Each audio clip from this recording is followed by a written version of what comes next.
irmãos e irmãs, que a graça e a paz do Senhor Jesus continue com cada um de nós. Bênção poder louvar e engrandecer ao Senhor através dos cânticos espirituais, como fizemos até aqui, e também através do hino que entoamos na abertura do culto. E agora queremos ouvir a instrução da palavra de Deus. E eu convido aos irmãos e irmãs a que abram a palavra do Senhor no livro do profeta Ezequiel, e leremos hoje talvez uma das passagens mais conhecidas no livro do profeta Ezequiel, que é o capítulo de número 37, que tem aí o título colocado pela Sociedade Bíblica do Brasil, A Visão de um Vale de Ossos Secos, baseado no que vamos ler do versículo 1 ao verso 14. O tema da mensagem nessa noite é da sequidão para uma vida renovada. Da sequidão para uma vida renovada. Ezequiel capítulo 37. Nós faremos a leitura como já é de costume, todos a uma só voz, versos 1 ao versículo de número 14. Vamos ler, igreja? Veio sobre mim a mão do Senhor, Ele me levou pelo Espírito do Senhor e me deixou no meio de um vale que estava cheio de ossos e me fez andar ao redor deles. Eram muito numerosos na superfície do vale e estavam sequíssimos. Então me perguntou: Filho do homem, acaso poderão reviver estes ossos? Respondi: Senhor Deus, tu sabes. Disse-me ele: profetiza a estes ossos e dize-lhes: ossos secos, ouvi a palavra do Senhor. Assim diz o Senhor Deus a estes ossos: eis que farei entrar o Espírito em vós e vivereis. Porém tendões sobre vós, farei crescer carne sobre vós estenderei pele e porei em vós o Espírito e vivereis. E sabereis que eu sou o Senhor. Então profetizei segundo me fora ordenado. Enquanto eu profetizava, houve um ruído, um barulho de ossos que batiam contra ossos e se ajuntavam, cada osso ao seu osso. Olhei e eis que havia tendões sobre eles, e cresceram as carnes, e se estendeu a pele sobre eles, mas não havia neles o Espírito. Então ele me disse: profetiza ao Espírito, profetiza, ó filho do homem, e dize-lhes: assim diz o Senhor Deus: vem dos quatro ventos, ó Espírito, e assopra sobre estes mortos para que vivam. Profetizei como ele me ordenara, e o Espírito entrou neles, e viveram e se puseram em pé, um exército sobremodo numeroso. Então me disse: filho do homem, estes ossos são toda a casa de Israel. Eis que dizem: os nossos ossos se secaram, e pereceu a nossa esperança, estamos de todo exterminados. Portanto, profetiza e dize-lhes: assim diz o Senhor Deus: eis que abrirei a vossa sepultura e vos farei sair dela, ó povo meu, e vos trarei à terra de Israel. Sabereis que eu sou o Senhor, quando eu abrir a vossa sepultura e vos fizer sair dela, ó povo meu. Porei em vós o meu Espírito, e vivereis, e vos estabelecereis na vossa própria terra. Então sabereis que eu, o Senhor, disse isto e o fiz, diz o Senhor. Amém. Da sequidão para uma vida renovada. Queridos irmãos e irmãs, desde o dia 31 de dezembro, o último dia de 2022, Deus tem falado aqui na igreja sobre buscarmos uma vida de renovação no Senhor. Para aqueles irmãos e irmãs que puderam participar do último culto do ano, nós trabalhamos o texto de Isaías capítulo 40, quando diz: mas os que esperam no Senhor renovam as suas forças. Muitos irmãos que estavam aqui naquele culto renovaram os seus votos diante do Senhor. Alguns vieram à frente, num ato de entenderem que estavam ali pedindo forças para o Senhor para um novo ano que estava nascendo. Ao longo deste mês de janeiro, Deus tem falado para nós sobre o desafio de ser discípulo, a renovação que nós precisamos ter na palavra do Senhor, a alegria que nós devemos ter em celebrar com júbilo ao Senhor sempre. E nesta noite, mais uma vez, o Senhor quer edificar a sua igreja pela sua palavra, através desse texto que nós acabamos de ler. Não sei como você está neste dia, nesta noite, neste domingo, mas existem momentos na nossa história, amados irmãos, em que às vezes a nossa sensação é esta: eu estou como ossos secos, me sinto seco, me sinto totalmente fraco, desprovido. Já foi lido nessa noite o Salmo 32, aonde Davi, ao confessar o seu pecado, antes ele relata que por não confessar o seu pecado, ele teve como que enfermidade nos ossos, e ele diz assim: os meus ossos se quebraram, os meus ossos envelheceram, eu como que sentindo dores nos meus próprios ossos, porque eu não confessei o meu pecado ao Senhor. Nós não estamos isentos, irmãos e irmãs, o ano só está começando, é verdade, mas existem pessoas que, entra ano e sai ano, continuam vivendo numa sequidão espiritual. Às vezes você diz assim: pastor, não tem sido fácil, eu tenho perseverado em vir à casa de Deus, como estou aqui nessa noite, mas só Deus sabe a luta que eu tenho enfrentado no meu dia a dia, com as tentações, com as provações, com as tribulações. E existem momentos na minha vida, pastor, que eu não conto isso para ninguém, a não ser chorar na presença do meu Deus, me prostrar diante dele e falar: Senhor, olha para dentro da minha alma, me sinto seco, me sinto seca, não consigo ter aquela alegria, aquele prazer que outrora eu desfrutava na tua presença. Eu não quero viver assim. Cantamos essa noite desses cânticos maravilhosos, 2 que eu destaco. Eu quero voltar ao primeiro amor, eu quero que o Senhor me renove, eu não quero viver nessa sequidão. Você, meu irmão, às vezes pode estar diante de um manancial de águas, diante de uma fonte de água pura, mas se você não for à fonte beber, você vai continuar seco, você continuará seca. Portanto, o que Deus quer falar comigo e com você nessa noite é que Ele quer tirar você da sequidão, usando como não só uma metáfora, mas uma exortação da parte de Deus, essa visão que o Senhor dera a Ezequiel de um vale de ossos secos. Deus quer que você volte para a sua casa nessa noite renovado, com uma vida desafiada a continuar fazendo a obra do Senhor. Isso não significa que o restante de 2023 será fácil. Nós nem sabemos o que nos espera nos próximos meses, mas se você estiver com seu olhar fito no Senhor, olhando para o autor e consumador da sua fé, Ele te dará força para você vencer, porque Ele é o nosso bom pastor, Ele vai adiante de nós. O profeta Ezequiel, que é um livro que todas as vezes que eu passo por aqui eu fico maravilhado. Se você não leu esse livro ainda, eu recomendo, mas se prepare, porque é impactante a maneira como Deus fala com o profeta Ezequiel. Você começa a ler o capítulo 1, o capítulo 2, o capítulo 3, e é claro que algumas pessoas podem interpretar de uma forma equivocada aquelas visões que nós encontramos ali nos primeiros capítulos, o comissionamento do profeta. Mas aqui, lá no capítulo 1, não precisam abrir, nós temos a informação de que Ezequiel, ele era de uma família sacerdotal.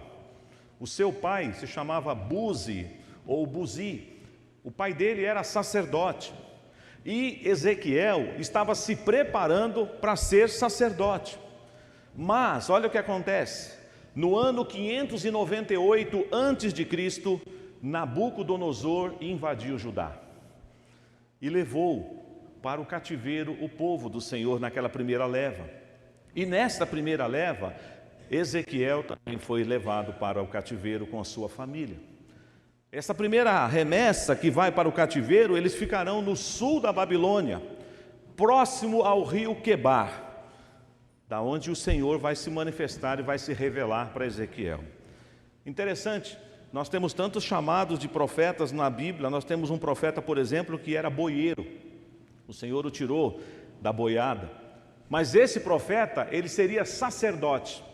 Faltavam 5 anos para ele completar 30, porque de acordo com a lei de Israel, e vejam que coisa interessante, fazendo uma ligação direta com Jesus, porque Jesus começou o ministério dele com 30 anos?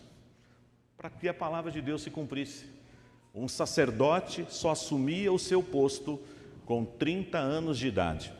Jesus é o nosso sumo sacerdote. E ele, como o Deus encarnado, quando ele está entre nós, nós sabemos que em Cristo Jesus, os 3 ofícios do Antigo Testamento se cumprem em Jesus: o sacerdócio, o ministério profético e o ministério real. Então, agora, no ano 598 a.C., Nabucodonosor varre Judá, destrói a casa de Deus, leva os utensílios da casa de Deus, o povo é levado naquele período do rei Jeoaquim, e a família de Ezequiel também vai nessa primeira leva. E o texto nos fala lá no capítulo 1, que no 5º ano do cativeiro, quando ele tinha completado 30 anos, ou seja, no momento que, se ele estivesse ainda em Judá, em Jerusalém, ele estaria sendo entronizado como sacerdote na casa de Deus. Quando Ezequiel completa 30 anos, o Senhor o chama para ser profeta. Um profeta sacerdote, um sacerdote profeta. E certamente você que ama as Escrituras já deve ter se deparado com muitas histórias e muitas biografias dos profetas. E ser profeta não era simplesmente dizer assim diz o Senhor. Haviam muitos falsos profetas falando em nome do Senhor naquela época. O povo já está no cativeiro, já estão no 5º ano, e muitos falsos profetas estavam dizendo para o povo lá na Babilônia: olha, é questão de pouco tempo, daqui 2, 3 anos nós vamos voltar. Foi necessário Deus mandar uma carta através do profeta Jeremias, que foi contemporâneo de Ezequiel. Jeremias capítulo 29 está registrado isso, e na carta Deus fala com todas as letras: não é agora que vocês vão voltar, mas daqui 70 anos. E foi o salmo lido na abertura do culto de hoje, o Salmo 126. Quando o Senhor restaurou a sorte de Sião. Quando foi que o Senhor restaurou a sorte de Sião? 70 anos depois. Ele prometeu, e ele cumpre a palavra dele. Como também ele prometeu que, se o povo não abandonasse a idolatria e não deixasse de servir a Baal e a outros deuses, Deus levaria o povo. E Deus levou, através da mão de Nabucodonosor. Ezequiel então está ali, às margens do rio Quebar, com 30 anos de idade, e ele recebe então as visões de Deus, o chamado. E é interessante que Deus fala algo para Ezequiel muito forte, diz assim: fale e não te cales, quer eles ouçam, quer eles não ouçam, prega, profetiza sobre a casa de Israel. Ser profeta não era fácil. Você conhece a história de Isaías? A gente gosta de ler Isaías 6 até o verso 8, que diz: a quem enviarei? Quem há de ir por nós? Eis-me aqui, Senhor, envia-me a mim. Mas continua a leitura, que você vai ver que Deus vai falar assim: você vai pregar e o povo vai dar as costas para você, Isaías. O pessoal não ouvirá a sua pregação. Portanto, irmãos, para aqueles que falam: olha, se é para falar de ibope, de pregador das multidões, de pregador que arrebanha milhões e milhões de pessoas, esses profetas então estariam fadados ao fracasso. Mas o verdadeiro profeta é aquele que obedece à ordem do Senhor, mesmo que ela seja difícil. Se você conhece um pouco a história de Ezequiel, você vai descobrir que teve um momento na vida deste profeta. Ele era casado. Ele era casado. Querem ver comigo isso? Vale a pena ver. Aí mesmo em Ezequiel, vamos lá ao capítulo 21. Deixa eu confirmar aqui, não é o capítulo 21 não, mas nós vamos chegar lá. 24. Ezequiel capítulo 24, verso 15. Gravem isso, irmãos. Isso aqui é um contexto para a gente trabalhar o texto dessa noite, mas eu preciso falar essa passagem. Ezequiel 24, verso 15. Veio a mim a palavra do Senhor dizendo: Filho do homem, eis que às súbitas tirarei as delícias dos teus olhos, mas não lamentarás, nem chorarás, nem te correrão as lágrimas. Geme em silêncio, não faças lamentação pelos mortos. Prende o teu turbante, mete as tuas sandálias nos pés, não cubras os bigodes e não comas o pão que te mandam. O que é que Deus vai fazer na vida do profeta Ezequiel, irmãos, de acordo com esse texto? Deus vai levar a esposa dele. Deus está dizendo para Ezequiel assim: Ezequiel, eu quero que você sinta na pele o que eu estou sentindo em relação ao meu povo. Eu vou tirar as delícias dos teus olhos, a tua amada, subitamente. Ela não estará doente. Vai ser algo que você vai ficar estupefado. O que aconteceu? Ela estava boa, ela estava com saúde. Por que a minha esposa foi embora?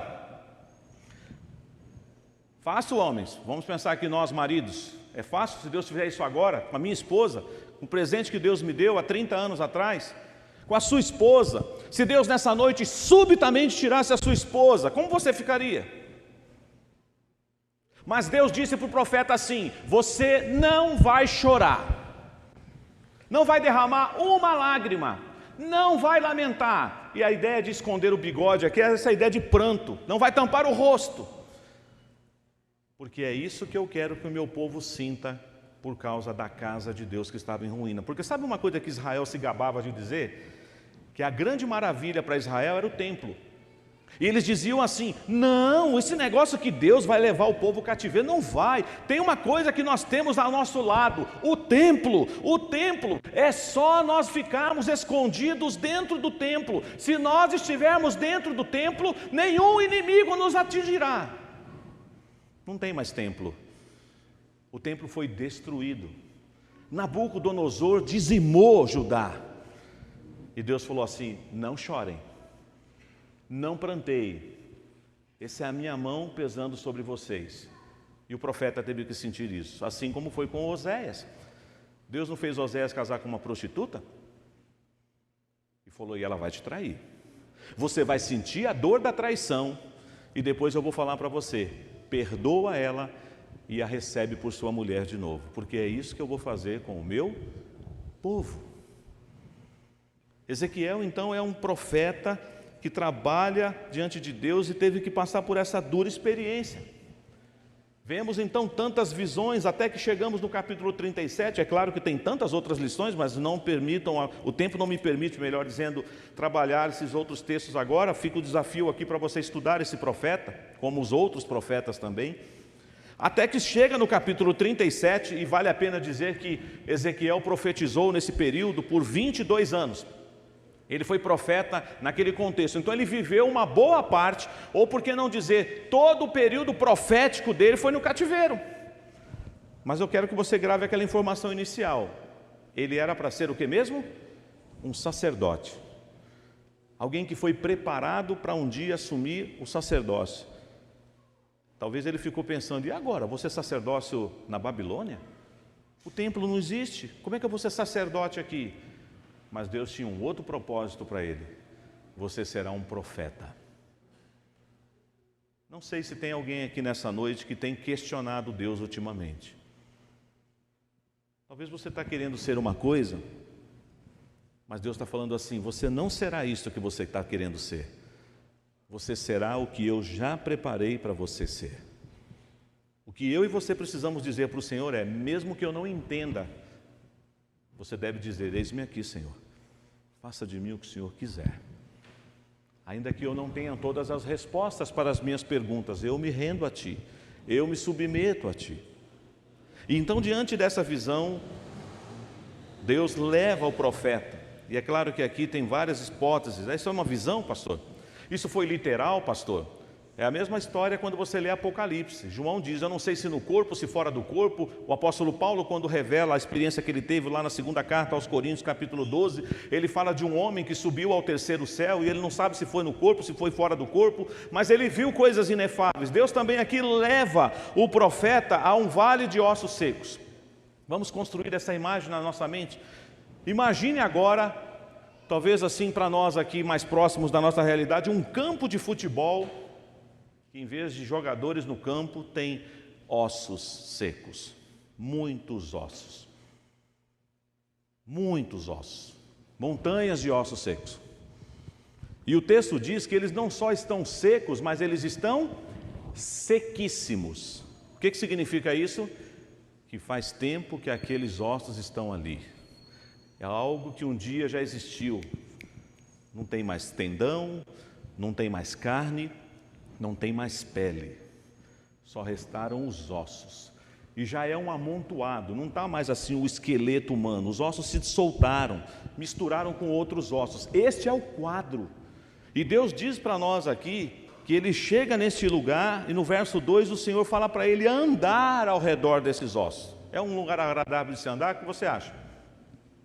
Eu certamente não ia me sentir agradável andando num ambiente desse, sabendo que ao meu redor só tem coisas que me levam a pensar em uma questão: morte. Não tem vida naquele lugar, não tem vida nesse vale, é o vale de ossos secos. Infelizmente tem um cântico que caiu aí numa brincadeira infeliz de dois adolescentes há alguns anos atrás, e nós paramos de cantar uma música linda: nos galhos secos de uma árvore qualquer, onde ninguém jamais pudesse imaginar, o Criador fez uma flor a brotar. Talvez você diga para você mesmo, sem ninguém saber, isso é uma conversa com você mesmo agora. Você diga assim: não tem mais jeito, pastor, eu só estou disfarçando para ninguém perceber, mas eu estou seco, eu estou seca já faz tempo. Eu estou muito seco. Eu não sinto mais a palavra de Deus. Eu canto, mas eu não sou tocado pelo hino. Eu entoo os cânticos, mas não mexem mais comigo. Eu estou aqui, mas é como se eu não estivesse. Eu estou no piloto automático. Eu estou mais seco do que talvez esses ossos desse vale do profeta. E é interessante que o Senhor faz uma pergunta para ele. Por 3 vezes Deus se dirige a Ezequiel como um nome chamando o quê? Filho do homem. E a primeira pergunta é interessante. Se coloque no lugar do profeta para dar a resposta para Deus.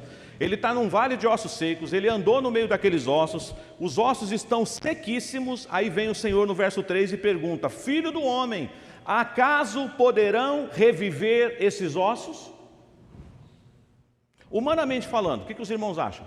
É possível um vale de ossos secos voltar a ser um exército de pessoas em pé, com tendão, com carne, com pele, respirando, o coração batendo e os órgãos lá dentro? Talvez você diga: impossível, pastor, impossível, e é mesmo. Somente a ação de Deus é que pode transformar um vale de ossos secos num lugar de vida. Não é isso que Ele fez comigo e com você um dia? O que diz a palavra de Deus em Efésios capítulo 2, verso 1? Ele vos deu vida, estando vós mortos nos vossos delitos e pecados.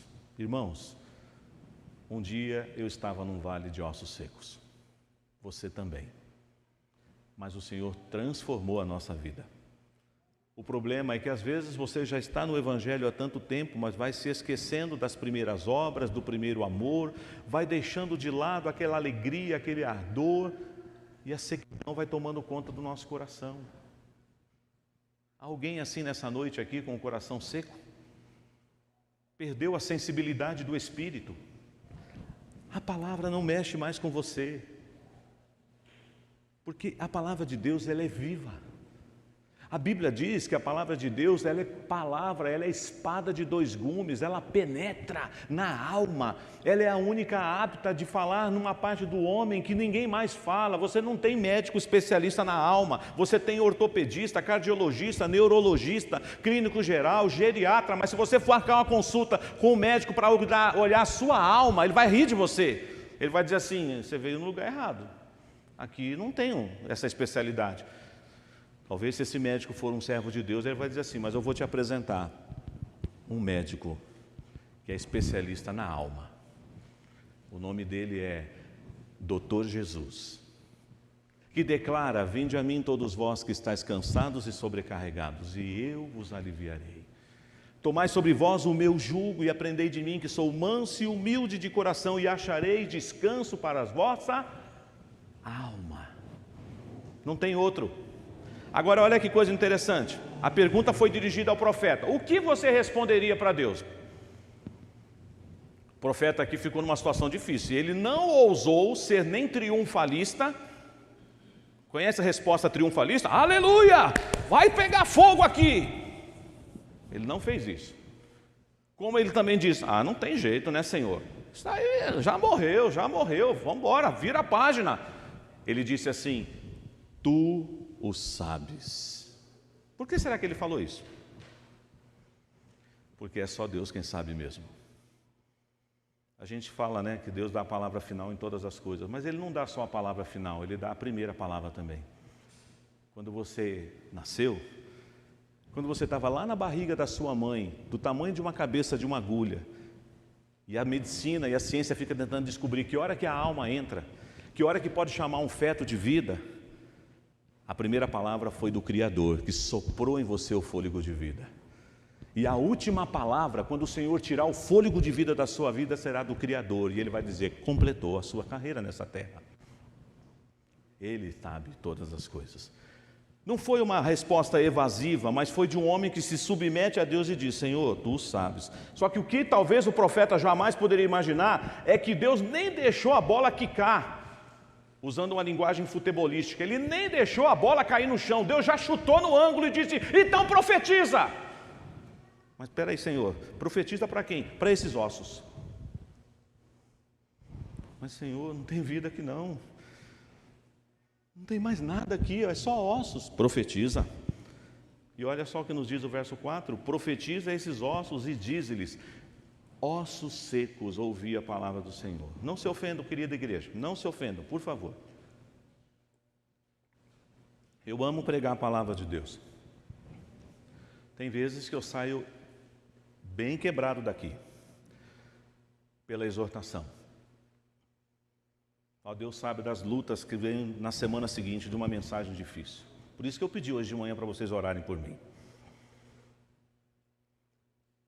Mas deve ser horrível um pregador pregar para quem não quer ouvir, para quem não está nem aí para a pregação, para quem está mais preocupado: que hora que vai acabar? Será que ele vai gastar hoje 40, 50, uma hora? Eu estou tão cansado hoje, eu só vim porque, para não ficar ouvindo depois cobrança, sabe? Mas eu não devia estar aqui hoje não vim preparado. A ideia é que o profeta está pregando para quem não é vida, mas eu não estou vendo ossos secos aqui nessa noite, sim ou não? Eu espero estar vendo vidas, pregando para pessoas que estão vivas. Mas se tiver entre nós algum homem ou alguma mulher que está na sequidão, o Senhor quer falar com você. Deus mandou eu pregar para os ossos secos. Deus falou: profetiza. E o pastor hoje não profetiza como o Antigo Testamento, mas o profeta prega sobre o que já está revelado. Então Deus está profetizando nessa noite através da minha vida. E Deus está mandando eu pregar para os ossos secos. E o profeta fez isso. E você conhece a sequência do texto. O texto diz que ele profetizou, ele pregou, e o verso 7 começa a falar do fenômeno, que isso aqui é só Deus quem faz. Pensa, gente, você está com a imagem construída aí de um vale de ossos, ou de um campo, de um estádio lotado de ossos secos no campo de futebol. Agora, de repente, vou ler novamente, preste atenção, acompanhe comigo aí a partir do verso 7. Então, profetizei segundo me fora ordenado. Abre rapidamente aqui um ponto. Ele tem que profetizar o quê? O que ele quer falar ou o que Deus mandou ele falar? O que Deus mandou ele falar. Marca número 1 de um profeta de Deus: ele não prega o que ele acha que tem que pregar, ele fala o que Deus manda ele falar. E Deus já tinha dito lá no chamado de Ezequiel: fale, quer eles ouçam, quer eles não ouçam. Você que é pai, você que é mãe, você já deve ter falado isso para o seu filho. Eu sei que você não quer ouvir isso, filho, mas eu vou falar, porque eu te amo.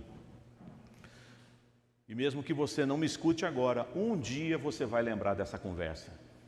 Um dia vai soar, sussurrar no seu ouvido: bem que a minha mãe me avisou, bem que o meu pai me alertou. Tem filho aqui que não gosta de ouvir o pai. Se bobear, deixa o pai falando sozinho, a mãe já falando sozinha, porque a porta já bateu, ele já vazou. Tem gente que faz isso com Deus, não quer ouvir o Espírito de Deus falar. Por isso que o salmista nos diz hoje: se ouvirdes a voz de Deus, não endureçais o coração. O Salmo 81 diz que o Senhor fala assim: ah, se o meu povo me escutasse, ah, se o meu povo me ouvisse. Mas a palavra de Deus para o profeta foi: prega, prega para os ossos secos. E aí vamos ver o que acontece então agora a partir do verso 7. Então profetizei segundo me for ordenado. Enquanto eu profetizava, houve um ruído, um barulho de ossos que batiam contra ossos e se ajuntavam. Monta a cena na sua cabeça aí. O osso sai daqui, começa a grudar com outro osso ali, e barulho de osso batendo com osso. Quem trabalhou em açougue aqui, ou já foi em algum açougue, aquele monte de ossada, vai ter mais ou menos uma ideia. E você fala: não dá, como é que vai descobrir se esse pedaço aqui é daquela perna, daquele... Não se preocupe com isso, viu, gente? É igual a ressurreição no último dia. Tem gente que fica preocupado. A Bíblia diz que o além vai devolver os seus mortos, que as pessoas que morreram naufragadas e até hoje não descobriram onde os corpos estão, o mar vai devolver os seus mortos, os mortos que estiverem nas sepulturas vão ressuscitar. E alguém dirá assim: nossa, mas vai estar pó, decomposto, não vai ter nada. O Senhor não nos fez do pó da terra? Há alguma coisa difícil para o Senhor? Nada. Ah, mas tem que ter alguma coisa para Ele começar do zero. Não, não se preocupa não. Ele conhece cada parte do meu corpo. Hoje já temos quantos habitantes na Terra? 8 bilhões. É a população atual. Mas os que já morreram? Quantos que já morreram? Nós temos hoje 8 bilhões. E será que Deus tem algum problema no controle dele, do número de ossos que já passou aqui na Terra? Não se preocupa com isso não. Deus sabe o nome de todas as estrelas. Quantas estrelas tem no universo? E o presbítero Jean outro dia até falou para nós aqui de um número hipotético absurdo. Então não se preocupe que Deus sabe todas as coisas. Por isso que o profeta falou: tu sabes, Senhor, você está falando, então prega. E começou a acontecer esse fenômeno, e os ossos começam a se juntar, e aí ele olha que tem agora nos ossos, porque já tem um esqueleto, agora já tem ali um corpo humano, mas só não tem carne, não tem pele, não tem tendão, mas aqueles esqueletos que vocês têm medo aí que ficam atrás do armário,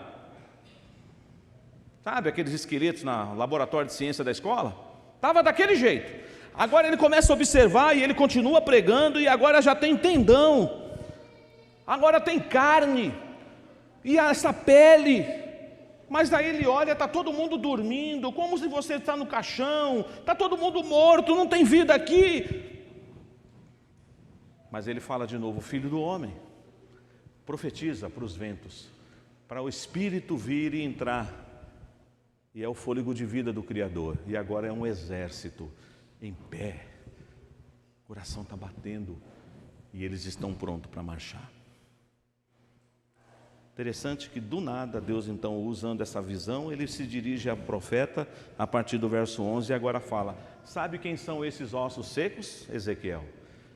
É a minha casa, é o meu povo. E assim como eu mostrei para você que eu posso restaurar um vale de ossos secos, eu farei isto na minha casa. O meu povo será restaurado. Você se alegra com isso? Que você foi restaurado pelo Senhor? Que se você está aqui nessa noite é porque um dia o Senhor te tirou lá do império das trevas e te trouxe para o reino do Filho do seu amor.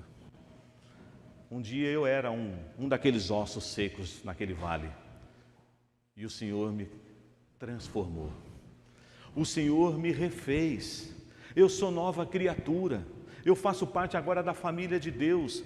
Por isso não combina mais comigo uma vida de sequidão, uma vida de apatia, uma vida de frieza. Como eu posso não ser indiferente a uma palavra que é viva? Como eu posso não me alegrar diante do Senhor pelos seus feitos tremendos? Eu sei que lá fora está cheio de problema. Talvez você esteja enfrentando uma crise na sua casa, talvez você esteja enfrentando uma dificuldade particular, mas o seu Deus é o mesmo Deus de Ezequiel.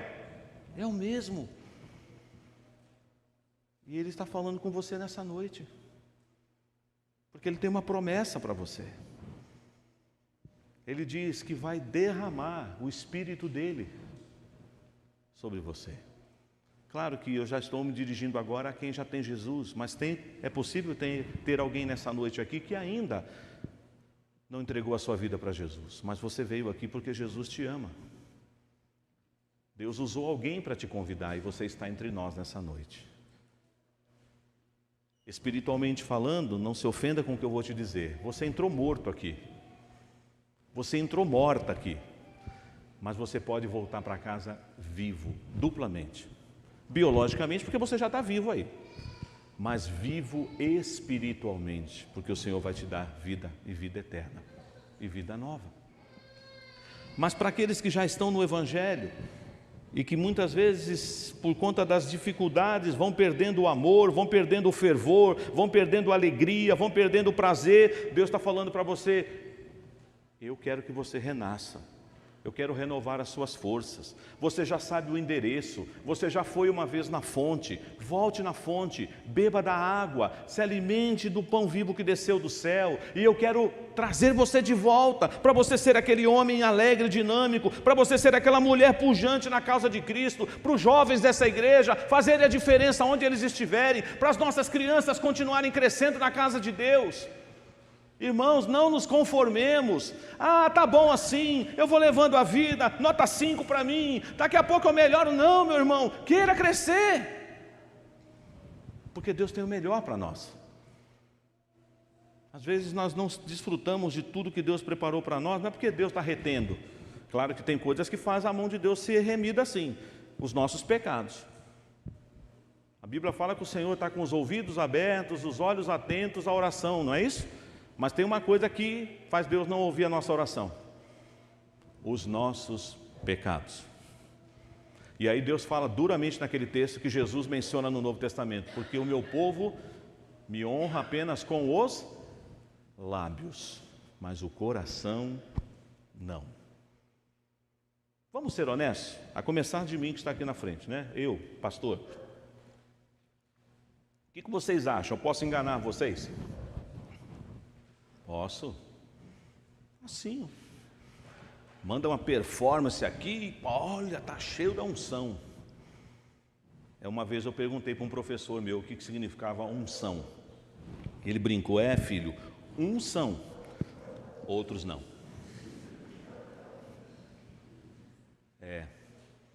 Eu oro a Deus para que a palavra que Deus colocou no meu coração essa semana esteja falando na sua alma. Claro que ela está falando também no seu intelecto. Deus te deu isso para você entender. Crer é também pensar. Mas só Deus pode falar na sua alma. Só Deus pode falar na sua alma. E Ele está falando com você nessa noite. Está vivendo uma sequidão? Talvez você diga: não, como esse quadro, pastor? Meu Deus, um vale de ossos secos, sequíssimos. Mas só para você entender que o Deus que falou com o profeta e usou o profeta, Ele está dizendo: eu faço isso até hoje na vida das pessoas. Por isso que você pode ler o Salmo 126 e falar: esse salmo é a minha história. Um dia o Senhor restaurou a minha sorte. E eu fiquei dizendo para as pessoas por aí: me belisca, porque eu não sei se eu estou dormindo, se é um sonho. E aí você diz: não é um sonho, eu sou outra pessoa. Deus transformou a minha casa. Há muitos anos, saiu numa revista de escola dominical, e essa história é muito conhecida na nossa editora, de que uma menina estava brincando no playground do seu prédio e um homem resolveu fazer uma pergunta tão óbvia para uma criança que estava na parte externa do prédio: onde é o céu? Ele esperava o quê? Que a menininha respondesse, apontasse para o céu, né? Olha o céu aí, ó. Ela apontou para a janela do apartamento dela. O céu é ali, ó, no 3º andar, naquela janela. O homem, a menina está batendo bem, né? Explica melhor, filha. Na verdade, lá era o inferno. Meu pai e minha mãe brigavam todo dia. A gente se escondia debaixo da cama. Minha mãe pedia para a gente se esconder no quarto, para ela segurar a brutalidade do meu pai. Mas um dia um vizinho nosso nos convidou para ir numa igreja. E o papai e a mamãe voltaram para casa diferente. E eu voltei também.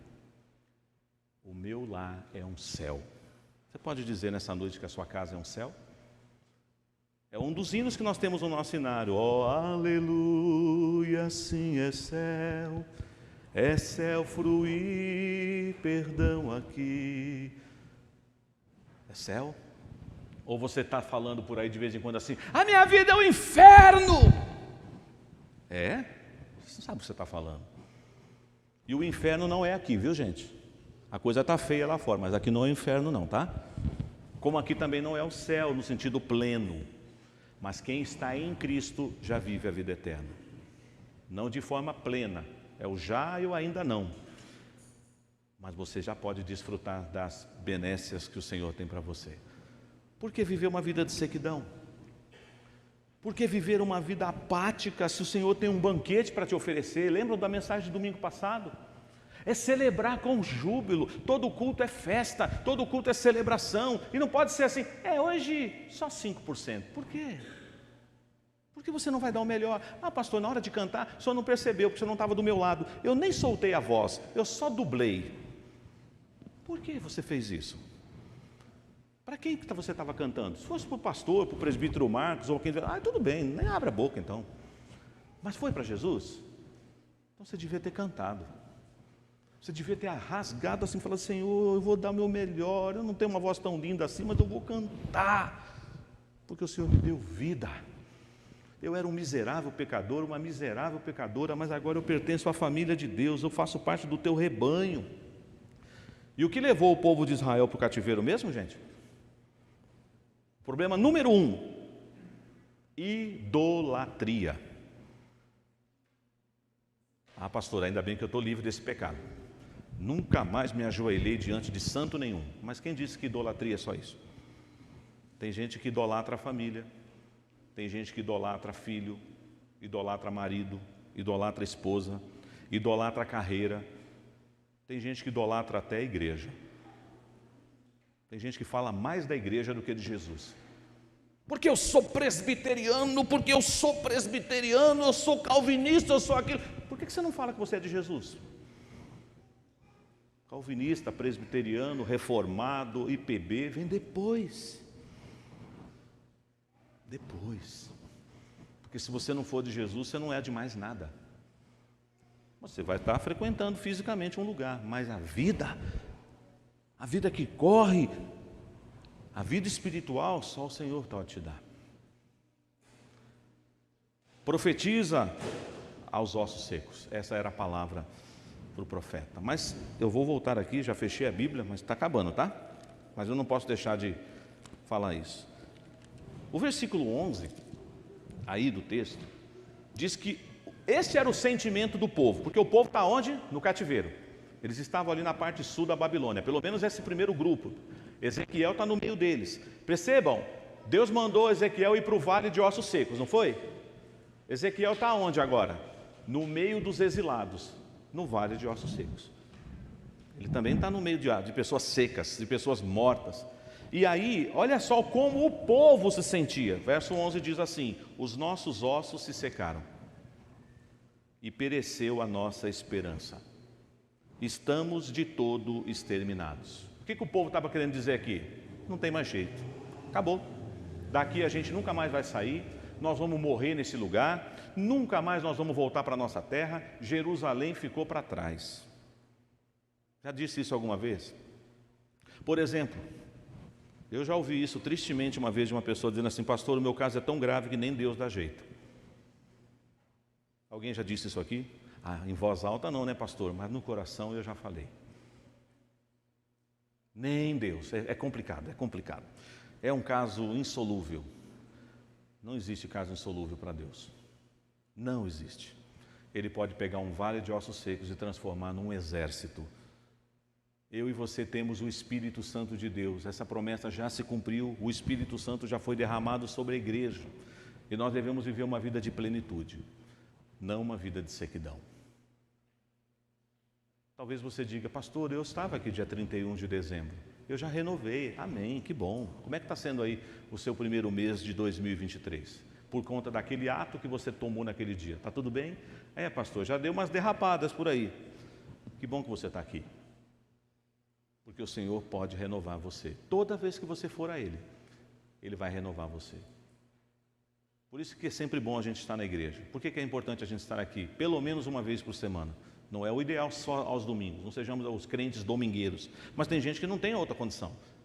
Então não abra mão desse tempo aqui, porque Deus vai renovar, como já creio que já está renovando. Sabe aquela ideia de o tanque está enchendo? Você parou o carro na bomba e o Senhor falou: vou encher.